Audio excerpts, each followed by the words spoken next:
गौतम बुद्ध बाबा को उस तपोस्थली में, उस पीपल के वृक्ष के नीचे, उस पीपल के वृक्ष के नीचे जहां पर गौतम बुद्ध बाबा तप साधना कर कर इस आत्मा की शुद्धि कर रहे हैं, परमात्मा से मिलन कर रहे हैं, वो पीपल का वृक्ष आज भी बोध गया में है। आप लोग तो यहीं के हो तो दर्शन करा होगा, करा है सबने दर्शन? काय का वृक्ष है वो? पीपल का वृक्ष।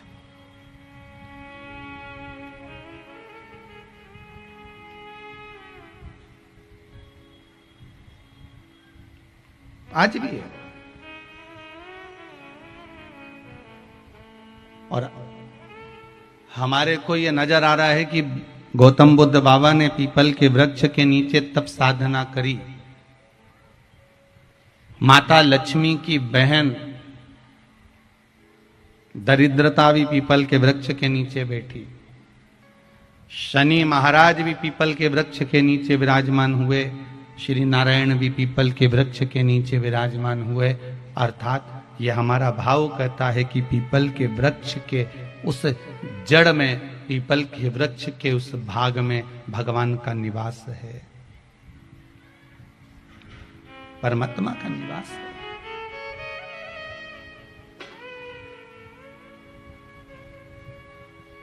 पर उसकी प्राप्ति का एक केंद्र बिंदु भी बताया है।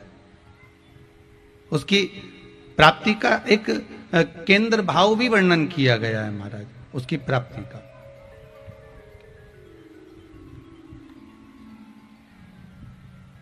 उसको प्राप्त करने के लिए एक बहुत सुंदर भाव भी व्यक्त करा गया है।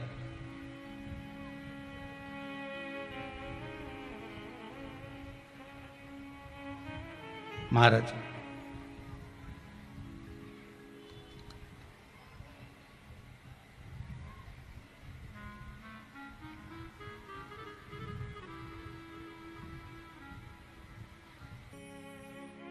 आप तो उसका भजन करो, उसका स्मरण करो, किसी भी रूप में मिलेगा वो आपको प्राप्त होगा,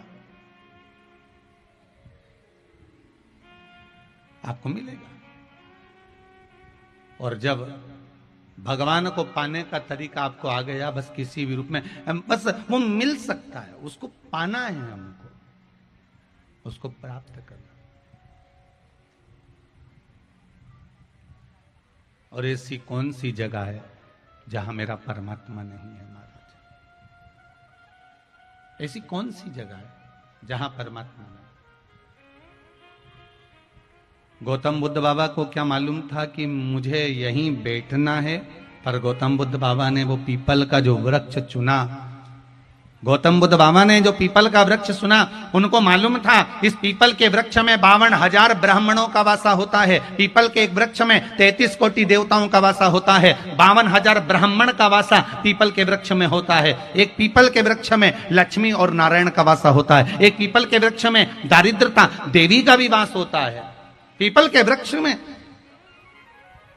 33 कोटि देवता भी विराजमान है, दरिद्रता भी विराजमान है, लक्ष्मी भी विराजमान है। आपको पहले भी कथा में कहा कि रविवार के दिन पीपल के वृक्ष के नीचे नहीं जाना चाहिए। कहा था कि नहीं कहा था कि रविवार का दिन पीपल के वृक्ष के नीचे दरिद्रता देवी का स्थान होता है, इसलिए जाओ, पर खाली पात्र लेकर मत जाओ। अगर आप पीपल के वृक्ष के नीचे रविवार को भी जा रहे हो तो पानी का लोटा लेकर जाओ, कंकु चावल लेकर जाओ, रोली लेकर जाओ, चंदन लेकर जाओ, पुष्प लेकर जाओ, पर भरा हुआ लेकर जाओ, कुछ ना कुछ लेकर जाओ। और वहां से भी खाली नहीं आना, कुछ ना कुछ लेकर ही आना। वहां से फूल भले जरा सा लेकर आना, पर लेकर आना। रविवार को अगर आप पीपल के वृक्ष के नीचे जा रहे हो तो आपका समर्पण होना चाहिए, कुछ लेकर जा रहे हो। पीपल के वृक्ष के नीचे दरिद्रता देवी का वास रविवार को हो जाता है। बाकी के दिनों में लक्ष्मी का निवास, शनि का निवास, 33 कोटि देवता बड़े आनंद के साथ रहते हैं। भगवान विष्णु ने उनको वर प्रदान करा। अब कोई कहे गुरुदेव ये बताओ, जब 6 दिन पीपल के पेड़ के नीचे 33 कोटि देवता रहते हैं तो एक दिन क्यों नहीं रहते? तो उसको भी समझ लो। सब घरों में लाइट रहती है, बोलो रहती कि नहीं रहती? सब घरों में, सारे घरों में मिलेगी। सब घर में बिजली रहती है कि नहीं रहती? बोलो तो, जम के तो बोलो। घर घर में बिजली रहती है।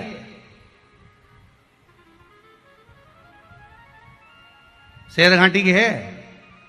अरे बोलो जम के।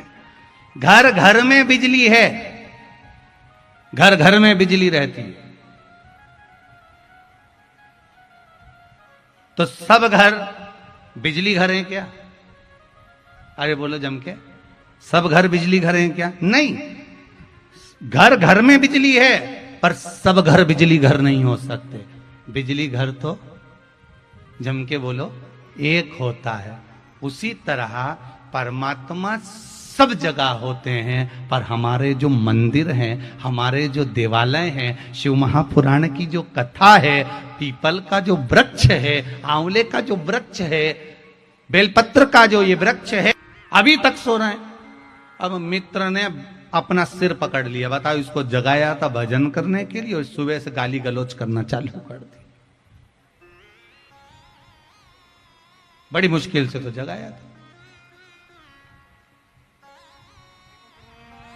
अब कोई तुमको जगा दे, अगर मान लो तुम शिव महापुराण में कहे और शिव महापुराण में कथा को श्रवण कर कर आपकी बुद्धि जाग गई, आपका विवेक जाग गया, आप भगवान की भक्ति में लग गए, तो आपका क्या फर्ज है कि आप अगर कथा में जा रहे हो, शिव महापुराण की कथा सुनने के लिए जा रहे हो, तो आपका क्या फर्ज है कि अपनी अड़ोसन, अड़ोसन जानते हो, पास वाली अड़ोसन, पड़ोसन, पीछे वाली धड़ोसन, तीनों को सूचना करना चाहिए कि नहीं करना चाहिए कि मैं कथा में जा रही हूं, तू मेरे साथ चल, चल कथा में चल, चल कथा में चल, चल कथा में चल। इसका फायदा क्या होगा?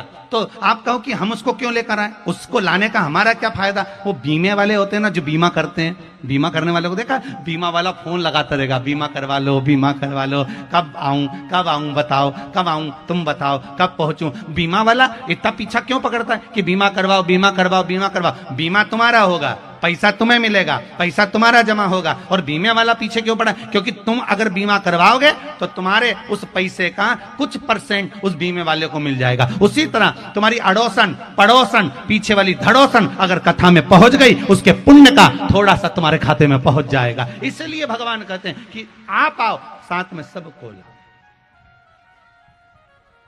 कुछ लाभ तुम्हारा होना चाहिए। दूसरे दूसरे धर्म में अपनी ओर खींचते जा रहे हैं। कोई इनको अपने धर्म में खींच रहा है, कोई इस धर्म में खींच रहा है, कोई उस धर्म में खींच रहा है, और हमारा हिंदू धर्म भाई धीरे धीरे टूटते जा रहा है, अंदर से खोखला होते चले जा रहा है। उन्होंने कहा, उसके बाद में एक भाई ने बड़ा सुंदर कहा गुरुदेव, आपने जो श्रावण के महीने में जो श्रावणी शिवरात्रि के दिन अभिषेक करवाया था, उस समय पर ना जाने कितने हिंदू भाइयों को लोग तोड़ रहे थे, पर वो श्रावणी शिवरात्रि का जो अभिषेक हुआ और घर घर में जो अभिषेक हुआ, उससे वापिस हमारे जो दूसरे धर्म में लोग गए थे, वो वापिस हमारे हिंदू धर्म में वापिस आ गए। ये प्रसन्नता की बात।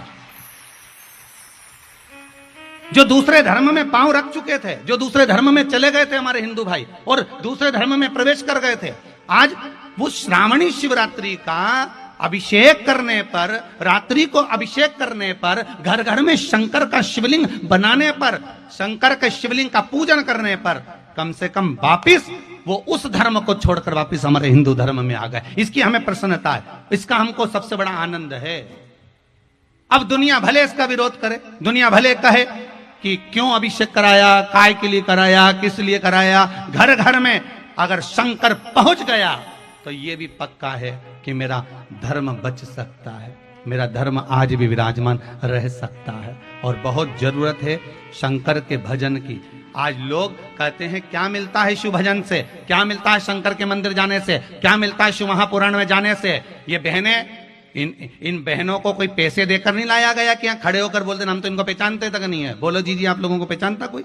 हमको खुद पहली बार शेरघाटियां है, हमें क्या मालूम कि आप पटना में कहाँ रह रहे हो, आप कहाँ किस जगह पर रह रहे हो, आप कौन सी जगह से आए हो, हमें क्या मालूम। वो तो आप लोग गाड़ी उठा उठा कर कथा सुनने आए हो, इसलिए ये माइक आपको पकड़ा दिया जाता है कि आप कहाँ से आए हो। हमको भी तो मालूम पड़े कि मेरे शंकर ने कितनी कृपा संसार वासियों पर कर रखी है, हमें भी तो मालूम पड़े। कि मेरे शिव ने क्या करुणा करी है, क्या कृपा करी है।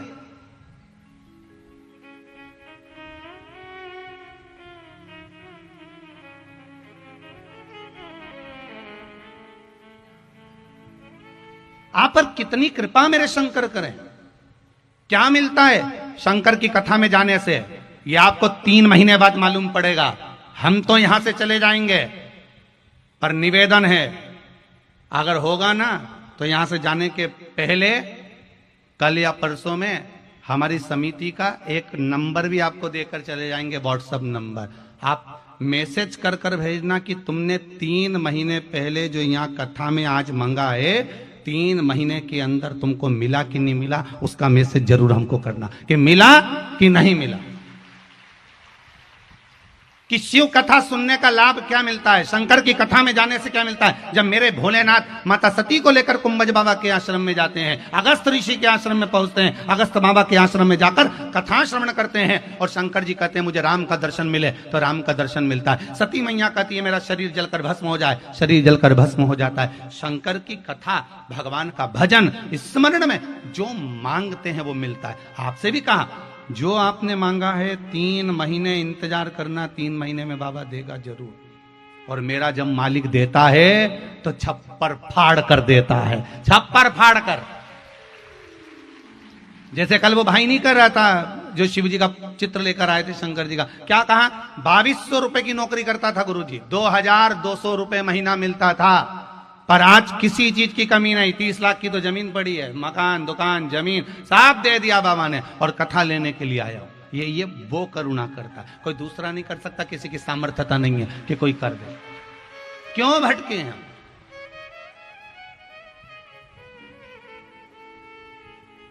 क्या नहीं मिलता शंकर की कथा से? आप बैठो तो कथा में जाकर, आप शिव की कथा में जाकर तो बैठो, पर मन लगाकर बैठना, नहीं तो आधा मन तो पीछे चप्पल में लगा।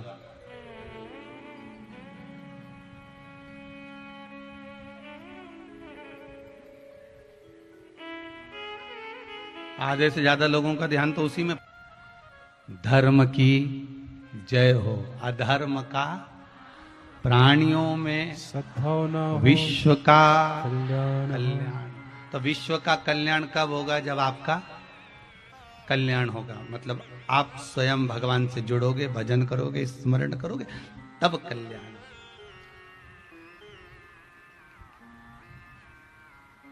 तब प्राप्त होगा। शिव कथा कह रही है। क्यों बटोरे हम कंकर? मात्र शंकर भगवान पर 1 लोटा जल चढ़ाने का भी उसका फल प्राप्त हो जाता है। 1 लोटा जल शिव पर चढ़ा। एक बात बहुत ध्यान से सुनिएगा, पहले भी कहा है, आज फिर कहते हैं। मान लो कोई लीवर, किडनी, कैंसर जैसी बीमारी भी अगर हो गई है, तो शिव महापुराण की कथा कहती है महामृत्युंजय मंत्र का स्मरण करो। कौन से मंत्र का? महामृत्युंजय मंत्र का स्मरण करो। किसी विद्वान ब्राह्मण से पूछकर उस मंत्र का जप करवाओ, या आप जप करो या स्मरण करो। साथ में मक्खन के शिवलिंग का निर्माण करिए। कौन से शिवलिंग का? मक्खन के शिवलिंग। आपको मालूम होगा पूरी दुनिया में एक ही मंदिर है शंकर का, जिस मंदिर में शंकर जी के ऊपर बिजली गिरती है और शंकर जी के टुकड़े टुकड़े हो जाते हैं। शंकर जी के इतने छोटे छोटे टुकड़े हो जाते हैं, फिर कोई एक उस स्थान पर एक ब्राह्मण परिवार है जिसके घर में कोई पूरा पैदा नहीं हुआ, पांव विकलांग रहता है, वो गांव में से मक्खन इकट्ठा करता है। उस मक्खन को ले जाकर शंकर जी के टुकड़ों को उठा उठाकर मक्खन से वापिस जोड़ता है, 1 लोटा पानी चढ़ाता है। उसके बाद में हाथी की सूंड से भी अगर शिवलिंग तोड़वाया जाए तो नहीं टूट पाता। उसका नाम है बिजली महादेव। कौन सा महादेव है? बिजली महादेव, जो मनाली में विराजमान है। कुल्लू मनाली में है। मनाली में अगर बिजली गिरती है तो बिजली गिरते से सबसे पहले शंकर जी के शिवलिंग पर गिरती है। इतना बड़ा शंकर का शिवलिंग टुकड़े टुकड़े हो जाते हैं, उसका नाम बिजली महादेव। छोटे छोटे टुकड़े शंकर भगवान के हो जाते और शिवलिंग के टुकड़े होते हैं, फिर वापिस उसको माखन से जोड़ा जाता है, वो बिजली महादेव। कभी आप लोग कुल्लू मनाली जाएं तो इधर उधर हिल स्टेशन पर घूमने की जगह एक बार बिजली महादेव का दर्शन कर कर अवश्य आए। जाने का देखना हो तो नेट पर सर्च कर कर देख लिया करो कि बिजली महादेव जाना है, कहां पड़ेगा, कितने किलोमीटर पड़ेगा, ऊंचाई भी है, थोड़ा पैदल चलना पड़ता है। बिजली महादेव, बिजली गिरती है, शंकर के छोटे छोटे टुकड़े हो जाते हैं। टुकड़े होने के बाद एक परिवार का व्यक्ति ऊपर जाता है, चढ़ता, धीरे धीरे धीरे धीरे माखन मांगकर उसको लगाता है शंकर भगवान। तो यहां शिव महापुराण की कथा कहती है, बड़ा रोग आ गया, बड़ी बीमारी आ गई, घबराना नहीं, घबराना नहीं। महामृत्युंजय मंत्र का स्मरण करो और माखन के शिवलिंग का निर्माण करो। माखन के शिवलिंग का निर्माण कर कर उसका पूजन अर्चना कर कर सुबह के समय पर उसका स्मरण करो, पूजन करो। शाम को प्रदोष काल के समय पर भगवान शंकर का पूजन दूसरी बार कर कर उसको विसर्जन करो। धीरे धीरे धीरे धीरे जो बड़ी बीमारी आ जाती है वो धीरे धीरे औषधि रोग पर काम करना प्रारंभ कर देती है, दवाई लगना प्रारंभ हो जाती है और व्यक्ति को आराम मिलना प्रारंभ हो जाता है। मक्खन के शिवलिंग का सुख रोग मुक्ति के लिए अच्छा है। माखन का शिवलिंग, हमारे यहां तो 33 कोटि देवताओं ने अलग अलग शिवलिंग का निर्माण करा। कोई मोती का शिवलिंग बनाते हैं, कोई पार्थिव शिवलिंग का निर्माण करते हैं, कोई दही के शिवलिंग का निर्माण करते हैं, कोई मूंगे का शिवलिंग, कोई पारद का शिवलिंग, कोई स्फटिक का शिवलिंग, कोई स्वर्ण का शिवलिंग। हमारे 33 कोटि देवताओं ने अलग अलग शिवलिंग का निर्माण करा है, अलग अलग चीज के लिए, कि व्यक्ति को उसका लाभ क्या मिलना चाहिए, उसका फल क्या मिलना चाहिए।